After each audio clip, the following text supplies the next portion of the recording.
ask to address the House for 5 minutes and to revise and expand my remarks.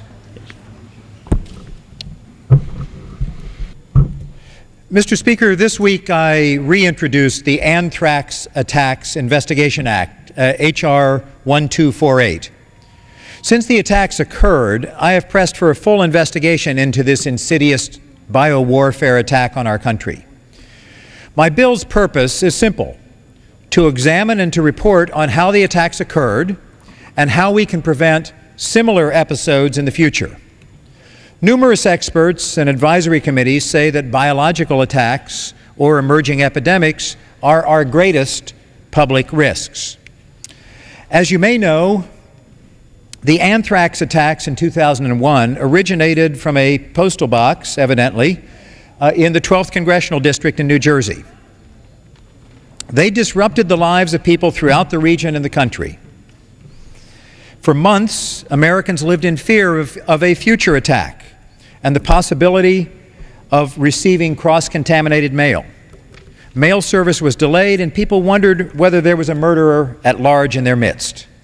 Further, my own congressional office and others here in Washington were shut down after it was found to be contaminated with anthrax.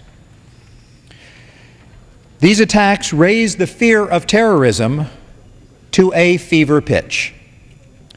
Since the Department of Justice and the Federal Bureau of Investigation announced in early August of last year that Dr. Bruce Ivins was their prime suspect before his suicide a month earlier, I've spoken with FBI Director Mueller about the case.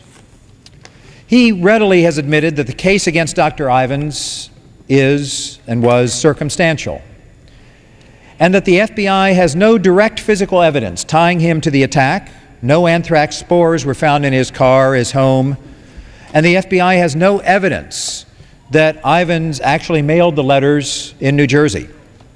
Nevertheless, the FBI and the DOJ are closing the case because they believe the available circumstantial evidence against Dr. Ivins is overwhelming, and because no evidence has surfaced to suggest that he had any accomplices. A number of important questions about this case remain unanswered. How did the perpetrator or perpetrators manage to pull off these attacks with somewhat complicated in the first place? Why did the FBI pursue the wrong suspect for so long? Is the science behind the case sound?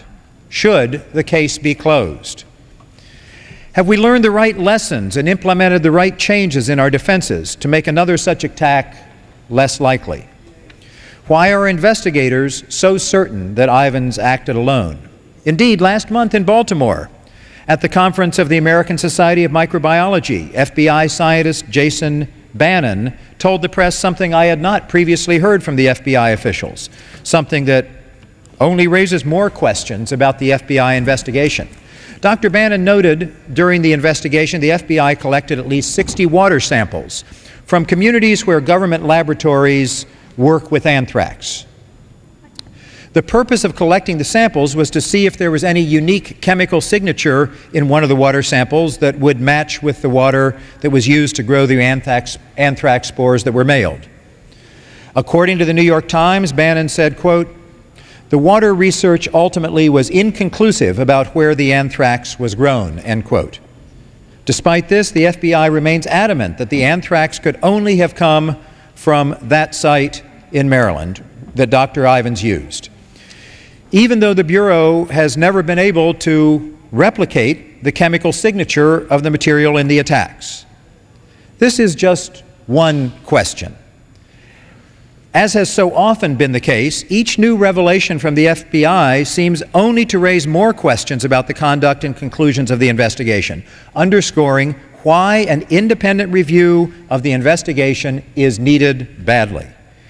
In addition, there are important policy and public safety questions that our government has yet to answer satisfactorily. In December 2008, the Commission on the Prevention of Weapons of Mass Destruction, Proliferation, and Terrorism, itself an outgrowth of the 9/11 Commission and its recommendations, issued a report. It used alarming language to prod our government to act. It affirmed something that was demonstrated with the deadly anthrax attacks. Terrorists will likely use weapons of mass destruction attacks on America which feature biological weapons.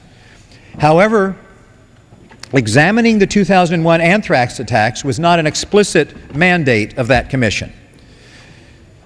This is in contrast to the 9/11 Commission, which was specifically charged with looking at how the September 11th, 2001 attacks happened, why the federal government failed to prevent the attacks, and what remedial measures were necessary to prevent a similar catastrophe in the future.